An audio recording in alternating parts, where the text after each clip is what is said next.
Queen Camilla had long assumed that her elevation to queen consort marked the ultimate consolidation of her place within the highest echelons of the British monarchy. Years of intense public scrutiny, institutional friction, and personal sacrifice seemed to culminate in an unquestioned right to reside within the historic epicenter of royal power. Yet that sense of absolute security dissolved in an instant when a private, sealed decree bearing the posthumous authority of Prince Philip was formally unsealed. In a swift and devastating institutional maneuver, every major royal residence she envisioned as part of her permanent future was abruptly placed beyond her administrative reach.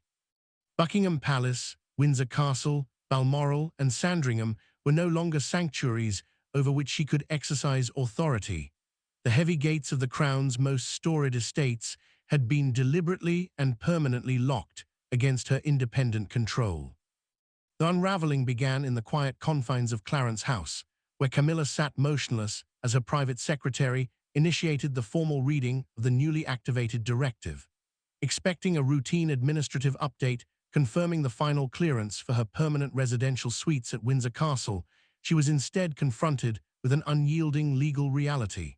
Prince Philip's sealed mandate, drafted years earlier with meticulous precision, had been officially triggered.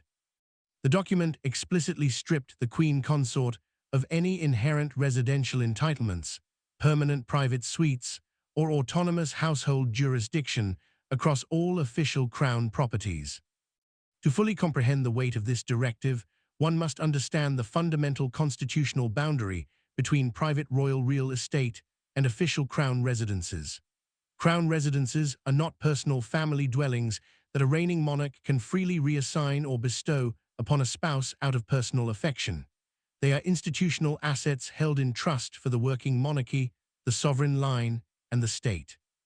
This crucial legal distinction transformed what might otherwise have seemed like a private domestic dispute into a binding institutional command, effectively rendering the king powerless to dismantle his late father's mandate without initiating a public and dangerous constitutional dispute with senior royal trustees. As the private secretary proceeded through the briefing papers, his voice faltered, betraying the gravity of the text. Camilla demanded he continue reading every line. The conditions were uncompromising. While she retained the right to visit these historic palaces, attend state ceremonies, and stay temporarily when official duties required her presence, she was explicitly barred from claiming these residences as her personal domain. She could not establish an independent household within their walls, direct permanent architectural alterations, or determine how their private residential quarters would be allocated to staff or royal guests. Prince Philip's final instructions erected an invisible yet impassable barrier around the physical structures that symbolized the peak of her royal journey. King Charles III watched his wife's initial composure collapse into profound disbelief. Reaching across the desk to retrieve the papers in an effort to cushion the blow, Charles was met with Camilla's defiant resistance as she pulled the document closer.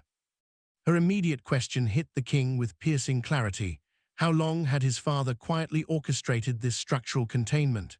Charles offered no immediate defense, well aware that his father's directive deliberately isolated Crown properties from the king's personal real estate holdings, leaving him unable to overturn it by simple monarchical decree.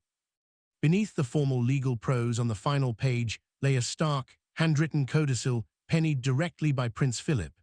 It declared in unambiguous terms that no future royal marriage, regardless of title or standing, could automatically grant administrative control or permanent residential tenure over estates designated for the sovereign, the direct line of succession, or state ceremonial functions. The words carried no visible anger. Their calculated neutrality made them all the more devastating. They reflected a cold, institutional foresight designed to outlive personal relationships and withstand the internal politics of the palace. As Camilla digested these preliminary conditions, the private secretary noted a critical irregularity in the briefing binder. A second sealed page was conspicuously absent.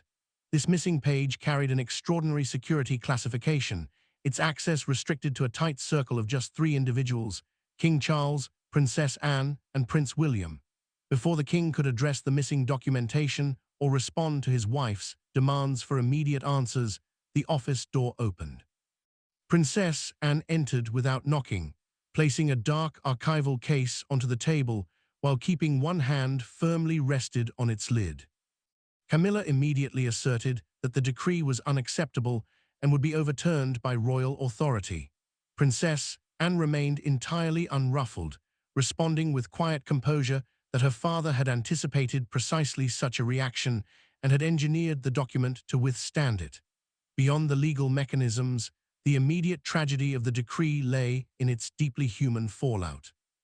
For Camilla, it represented an inescapable rejection from a patriarch whose complete approval she had spent decades attempting to earn. For Charles, it reopened an excruciating conflict between his profound marital devotion and his solemn oath to preserve institutional tradition. For Prince William and Princess Anne, the decree presented an agonizing responsibility.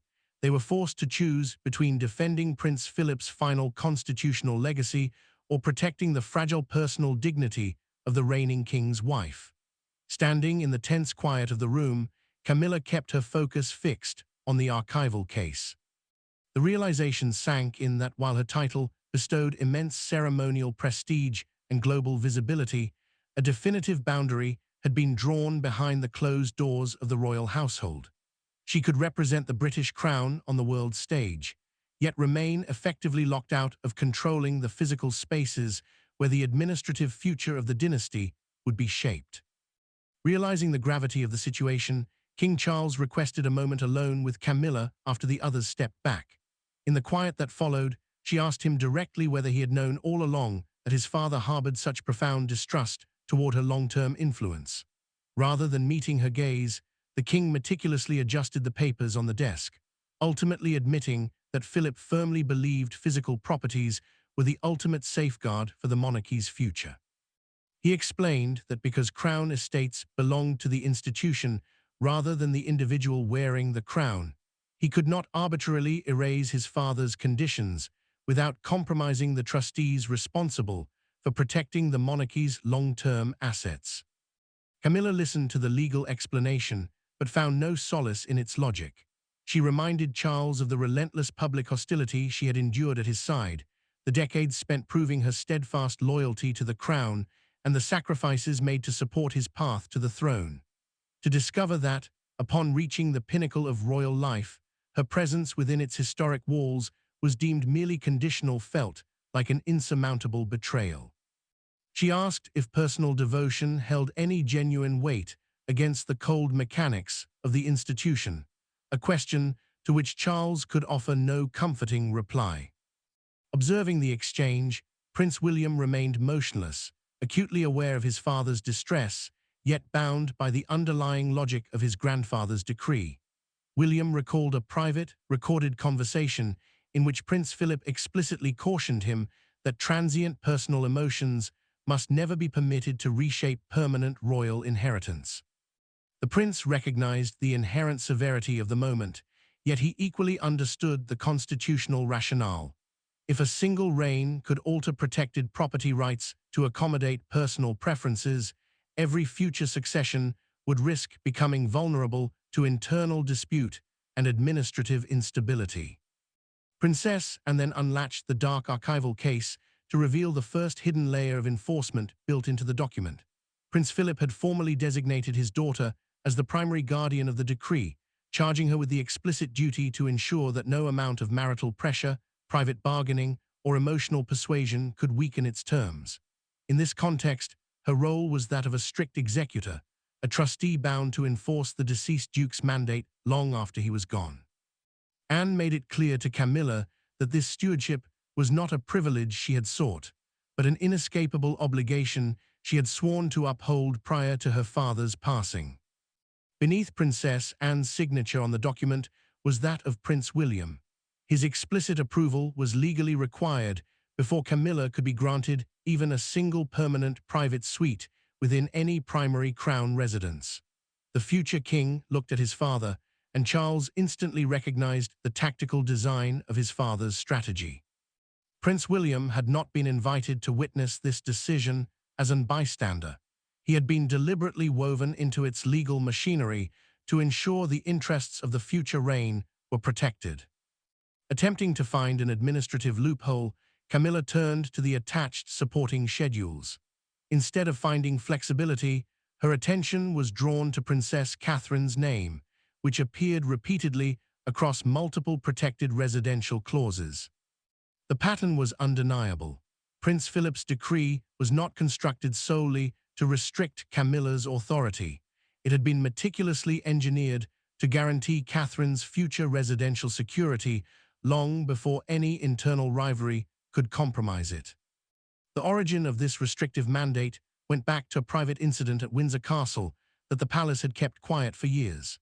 The decree did not stem from abstract legal advice or ancient precedent, but from a heated family dispute during an evening at Windsor that exposed a vulnerability Prince Philip refused to ignore.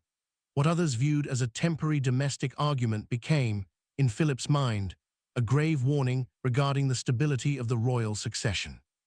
From that night forward, he ceased viewing Camilla merely as Charles's devoted partner and began treating her growing domestic influence as a potential constitutional risk.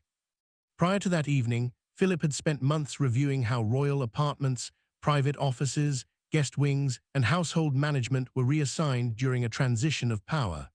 Succession planning meetings were confidential sessions where staff allocations, official duties, and estate access were arranged for the next monarch. To Philip, these were not trivial domestic arrangements. Crown residences operated as working institutional hubs. Whoever held control over their private spaces possessed the power to regulate access to the sovereign, reward loyal courtiers, and quietly undermine the standing of the immediate heirs. The underlying tension crested during a private Windsor dinner following one of those planning sessions.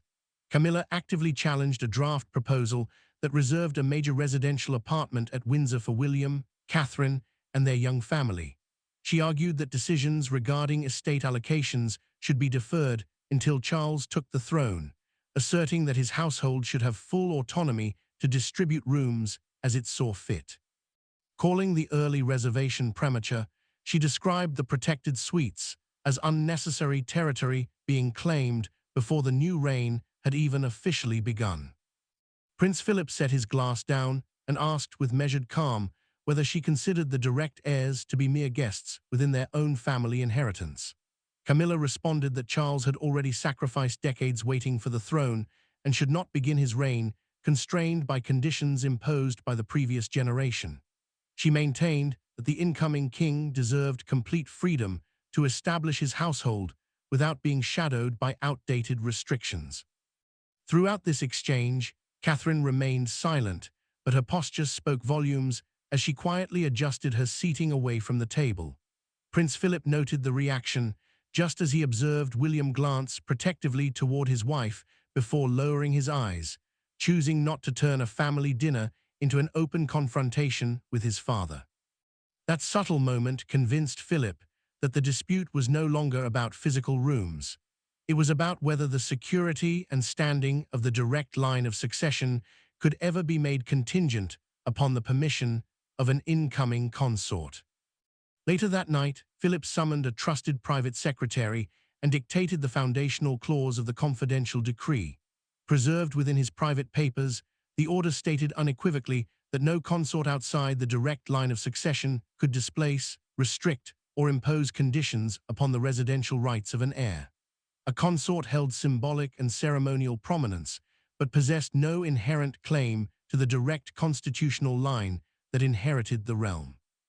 The final element of Philip's plan crystallized during a recorded private exchange with Charles. Philip directly questioned his son on whether he would safeguard William's household if Camilla demanded greater authority over palace operations. Charles replied that once he became king, he could not allow old family anxieties to dictate the terms of his marriage.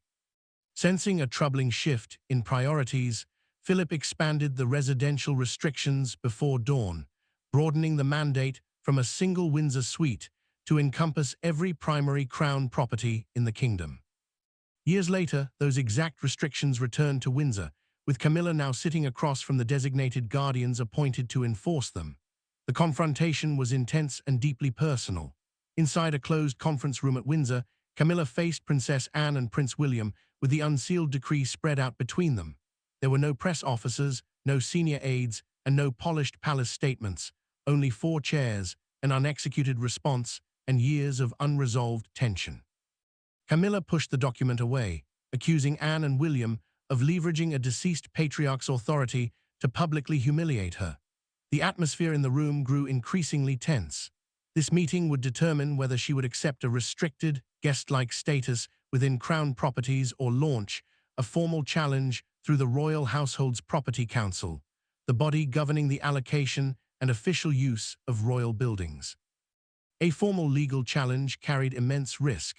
It could not be kept secret for long and would force King Charles to publicly choose between defending his wife or honoring his father's final command, potentially triggering an unprecedented public split within the royal family.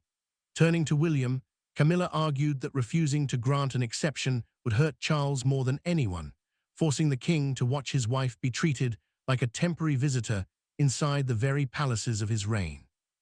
Prince William met her gaze and answered carefully, stating that his father's personal distress could not be used as justification to dismantle structural protections built for future generations. His tone was restrained, but his message was absolute.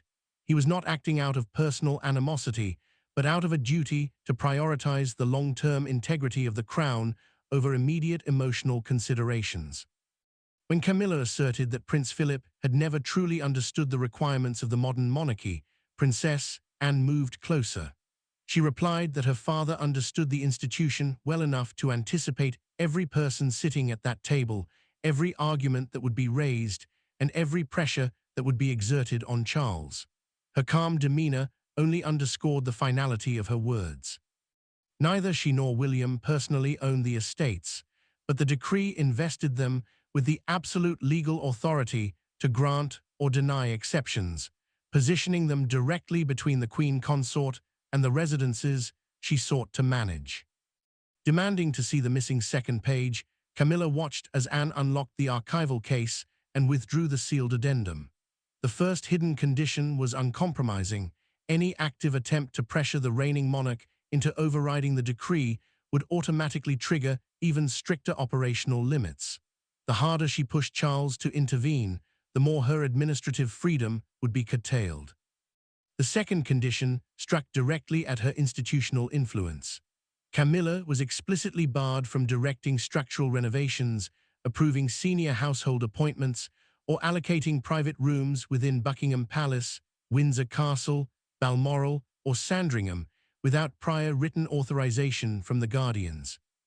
Because these daily administrative powers defined true operational control within the palace, the decree effectively restricted not just where she could live, but how much structural influence she could build within the royal institution.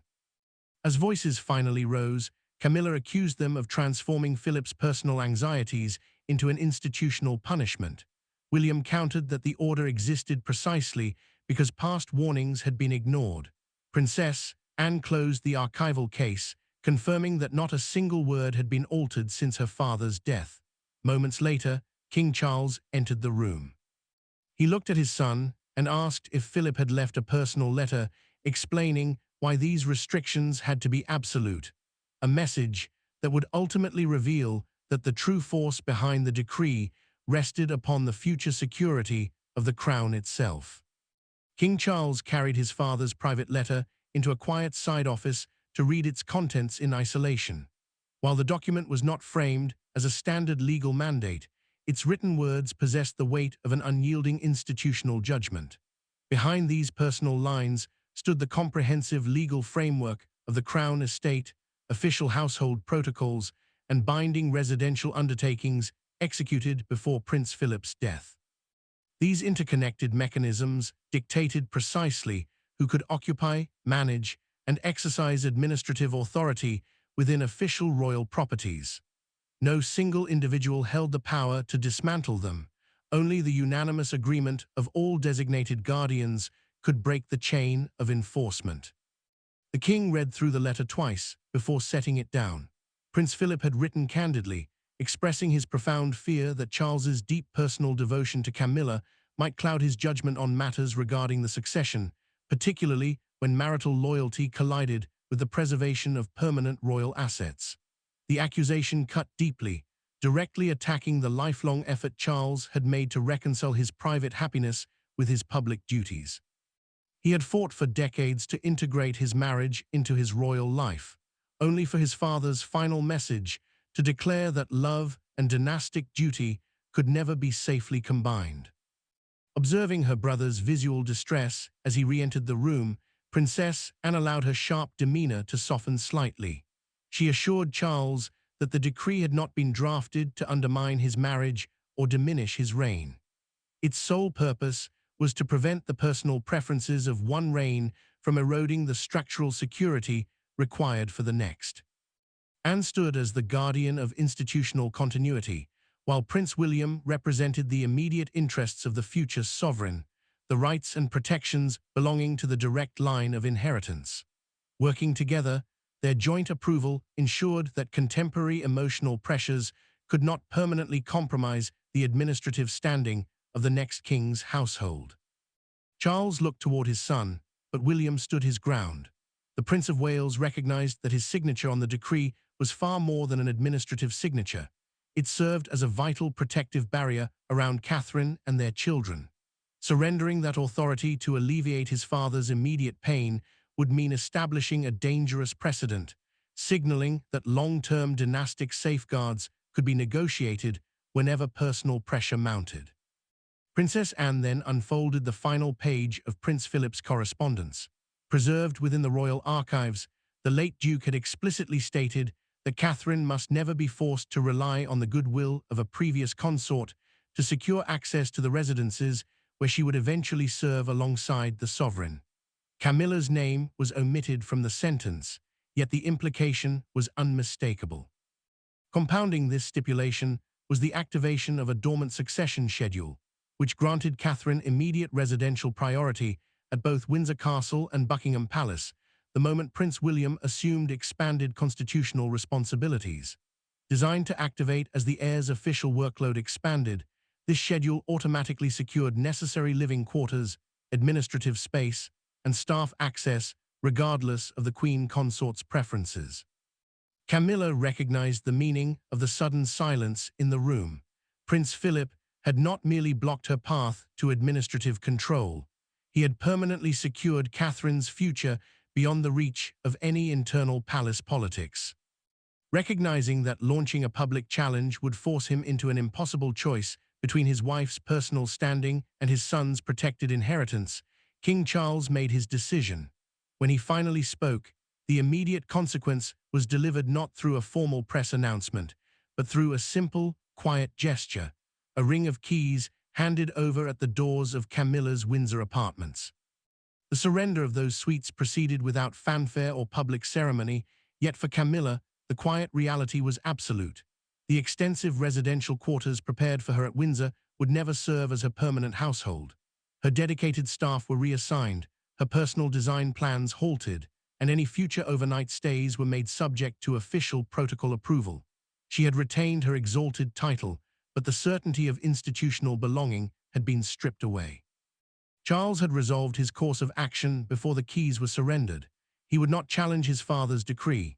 Engaging in an open battle over crown properties would signal to the state that his personal marriage took precedence over the stability of the succession, a risk the king refused to take.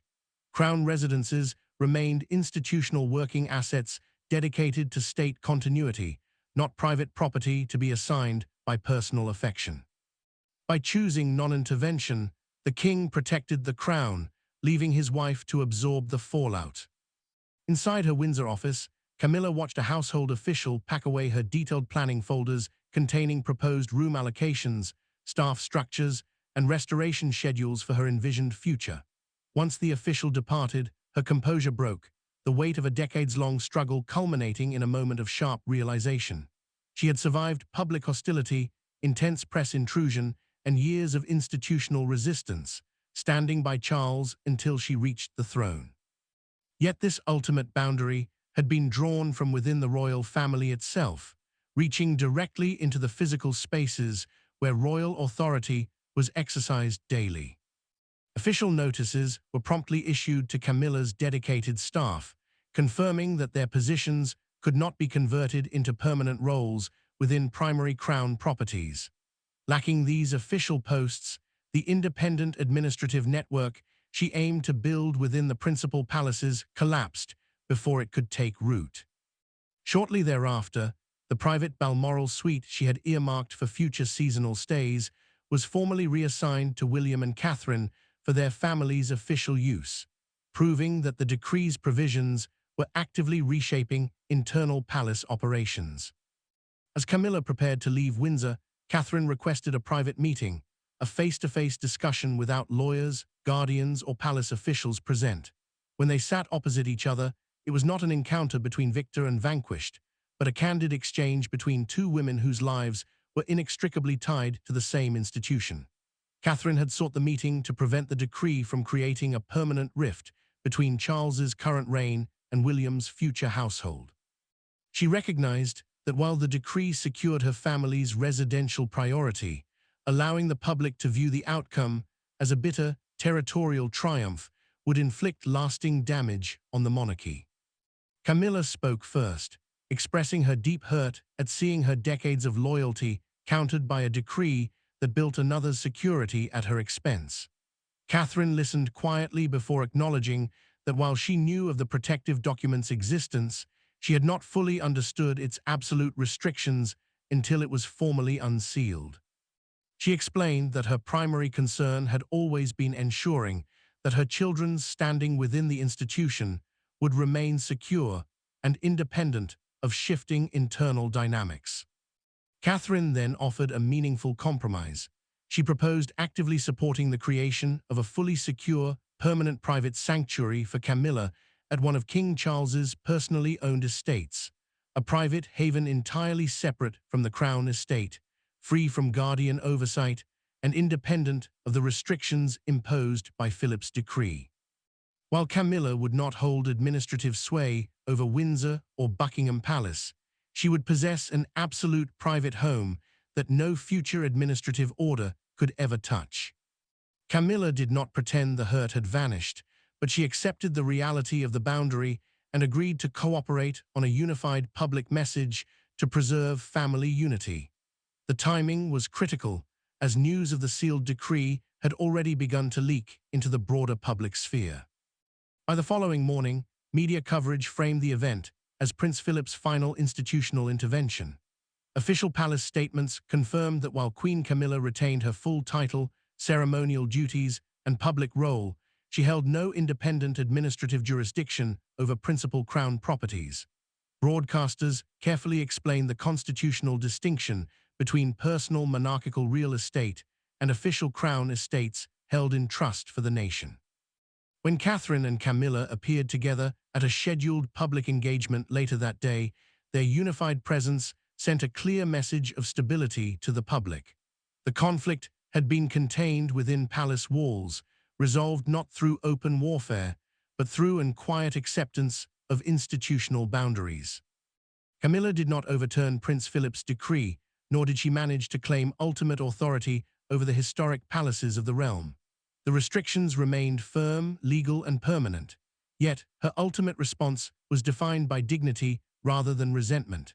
She accepted her defined role within the principal properties for official state occasions, while retreating to the private sanctuary shared with Charles away from palace politics.